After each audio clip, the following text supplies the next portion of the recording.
The internet is full of heartwarming crowdfunding stories. From a disabled gamer being gifted a wheelchair van by Redditors or a Facebook meme page raising money for a man's liver transplant, it's truly a beautiful sight when the internet rallies behind those in need and provides a break for the people that really deserve it. Unfortunately though, there are bad actors out there willing to take advantage of the internet's generosity.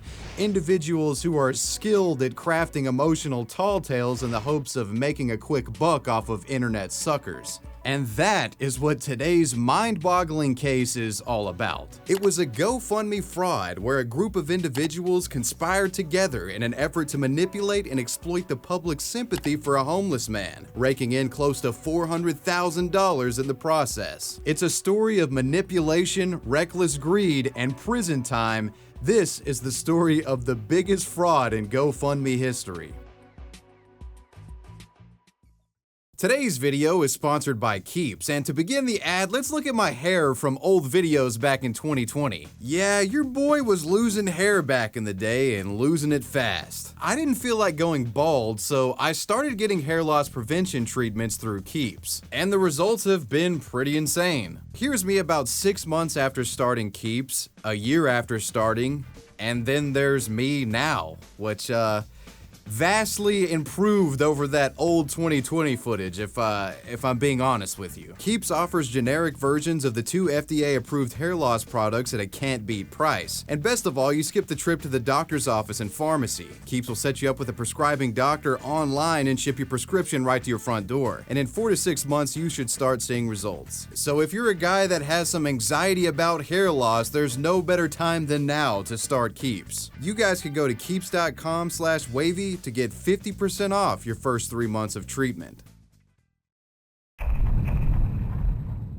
This story begins back on November 10th of 2017 with the creation of a GoFundMe page by New Jersey woman Kate McClure. The GoFundMe was called Paying It Forward, and attached to it was a photo showing Kate smiling and embracing a homeless Iraq war veteran that would become known as Johnny Bobbitt.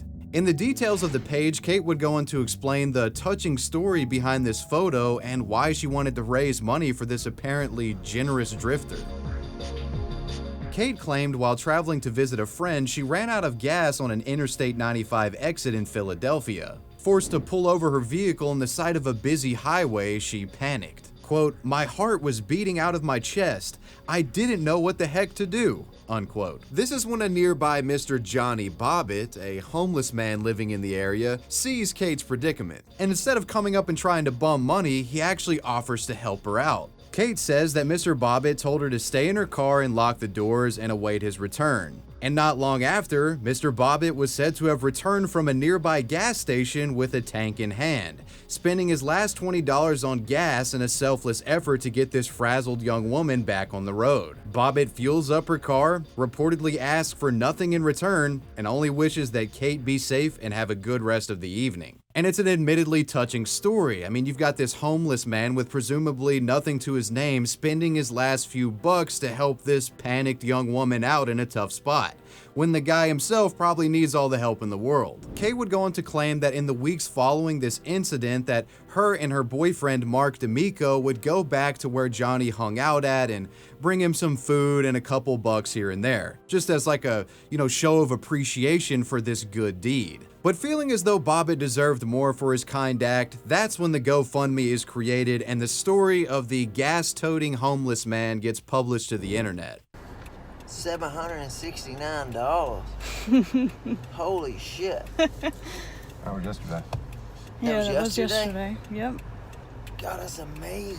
Kate had intended to raise $10,000 for Mr. Bobbitt, enough to help him get off of the streets and back on his feet. Bobbitt reportedly suffered from a heroin addiction around this time and wanted to get clean. So, the thought was perhaps the money could go towards like a rehab treatment or at least getting him a place to stay for the short term until they could figure something else out for him. But they would end up getting far more than $10,000. Kate's $10,000 goal was completely smashed, with the fundraiser to get Mr. Bobbitt back on his feet raising an eye-popping amount of over $400,000 in about a month's time, which came out to about $360,000 after GoFundMe fees were taken. The GoFundMe was closed by request of Mr. Bobbitt in December, and the funds were then placed in Kate's bank account for the time being. It was the biggest payout in the history of GoFundMe at the time. So you're not wearing the glasses because you're Hollywood now? No, man. I got an eye infection in my right eye. But it's Johnny Bobbitt Jr.'s face and story that's gone viral. News reports from the time indicated that after the GoFundMe had closed, an RV was purchased for Mr. Bobbitt to live in. It was placed on Kate and Mark's property in the Florence Township of New Jersey. Bobbitt also got a truck around this time so that he could drive.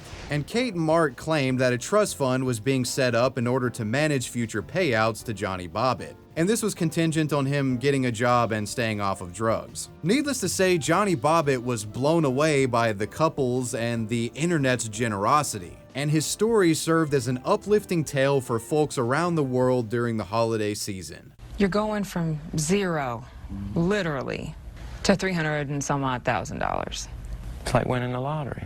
Less than a week ago, Johnny was sleeping under a bridge. Today, he's been given what he calls a second chance.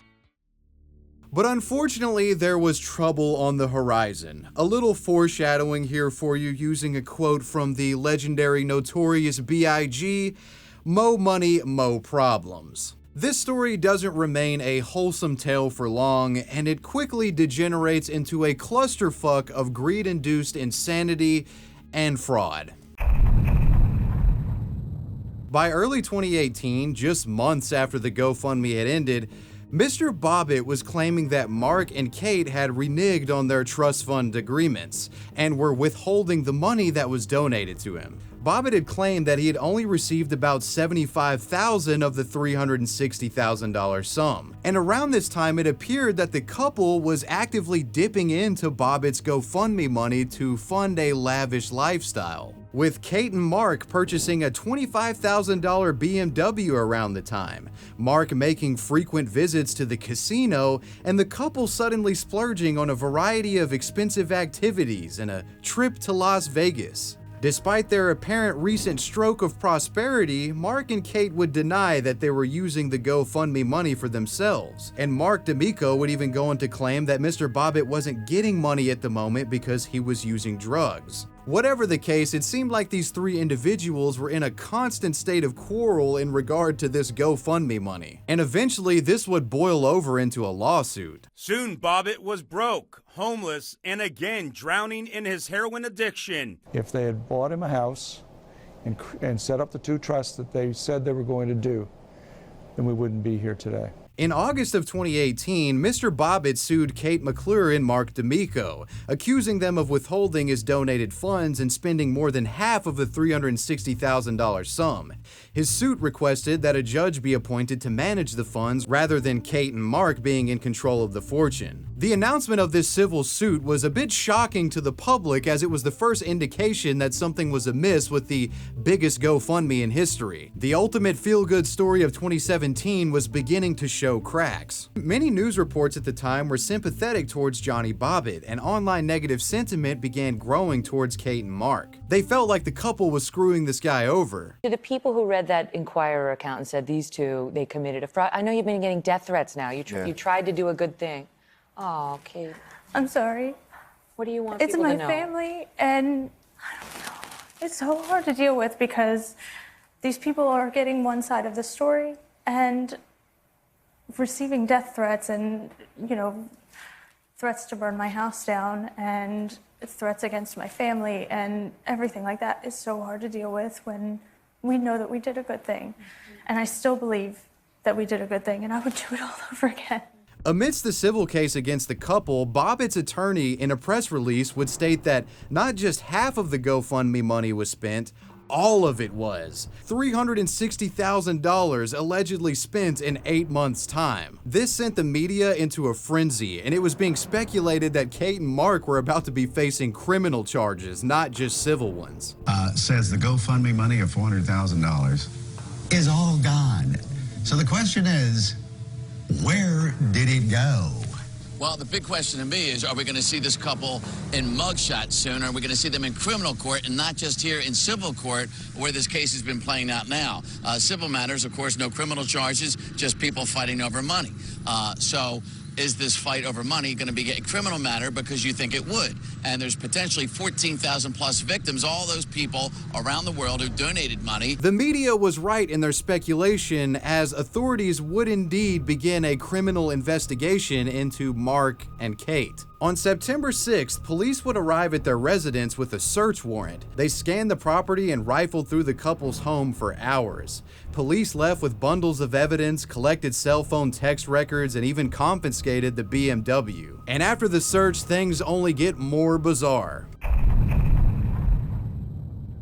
On November 15th of 2018, Burlington County, New Jersey prosecutors announced that not only were criminal charges going to be placed on Kate McClure and Mark D'Amico, they were also going to be placed on Johnny Bobbitt, the man that was suing the couple. So why was Johnny Bobbitt also charged? Well, it was discovered through text messages and other evidence that the entire premise of the GoFundMe was built on a lie. On the evening of November 10th, 2017, Mark D'Amico, the boyfriend of Caitlin McClure, took a photograph of McClure and Johnny Bobbitt Jr., a homeless man, standing at the Girard Avenue exit ramp on Interstate 95 in Philadelphia. The paying it forward story that drove this fundraiser might seem too good to be true. Unfortunately, it was. The entire campaign was predicated on a lie. Kate never ran out of gas, Bobbitt never helped her fill up her tank. The story was completely bogus. Johnny Bobbitt was simply a homeless man that Mark D'Amico knew from previous encounters, as Bobbitt often hung out by the casino that D'Amico frequented. Mark took this photo of Kate posing with Bobbitt, the couple invented a fake sob story to accompany it, and once the GoFundMe and the story took off, Bobbitt played right along with it. This feel-good story was a bunch of bullshit. A $400,000 load of absolute bullshit. It was an elaborate hoax the trio cooked up together, and tonight all three are charged with theft by deception and could face up to 10 years in prison. The online reaction, swift and angry. They used people's hearts to steal. Now someone who deserves help will not get it. Just take a look at some of these messages allegedly sent from Kate McClure to a friend. Okay, so wait, the gas part is completely made up, but the guy isn't. I had to make something up to make people feel bad. The friend says, this gas story is gonna backfire. She says, nah, it's all good. How would it? The friend gives more advice. They're gonna interview him one day and ask him, but you need to tell him first, make sure he knows. Kate says, yeah, we'll tell him. This week, we have to. I guess discussing the story that Bobbitt had to memorize. Kate also says, my mom just called me and said that people go to jail for scamming others out of money, so there's that. That's what my own mother thinks of me. In the words of Welvin the Great, got it! Their conspiracy to swindle the internet with a holiday sob story, it was a dastardly ploy indeed. And for a while, the group had got away with it. If only they could quell their insatiable greed, and if Johnny Bobbitt could have just kept his mouth shut. You really gotta wonder what the guy was thinking when he thought lawyering up was a good idea here. So what would become of these feel-good phonies? Kate McClure, the architect of the now infamous GoFundMe page, pled guilty to one count of conspiracy to commit wire fraud in March of 2019. She was later sentenced in July of 2022 to serve 1 year and 1 day in prison in addition to having to pay restitution. Johnny Bobbitt, or the Gas Man as we'll call him, pled guilty to state charges of conspiracy to commit theft by deception in 2019. He was later sentenced to serve 5 years of probation. Bobbitt is still facing federal conspiracy to commit wire fraud charges, which he has pled guilty to and is awaiting sentencing. In November of 2021, Mark D'Amico, often accused as being the ringleader of this operation, would plead guilty to conspiracy to commit wire fraud. In April of 2022, D'Amico was sentenced to serve 27 months in prison. He must also pay restitution and seek gambling addiction and mental health counseling. And why did Mark get a heavier sentence than Kate? Well, it's because Kate was willing to testify against Mark in court. You know what they say, there's no honor among thieves. Those on the internet who donated to the GoFundMe dedicated to Johnny Bobbitt would be refunded by GoFundMe itself. While those who were scammed did get their money back, an example of these conspirators had to be made. Prosecutors ensured that all involved with this ploy were punished for deceiving the public. Their heavy-handedness in this situation, a warning to any opportunistic scammers looking to take advantage of the internet's goodwill. Talk about a twist ending. I definitely didn't see that Johnny Bobbitt stuff coming when I was doing the research for this. But that is the story of the biggest fake GoFundMe in history. Let me know what you guys thought about this video down below in the comment section, and let me know who or what you want me to talk about next. And slap like on the video. I want to give a major shout out to my patrons. I appreciate you guys. WavyWebSurf out. Peace.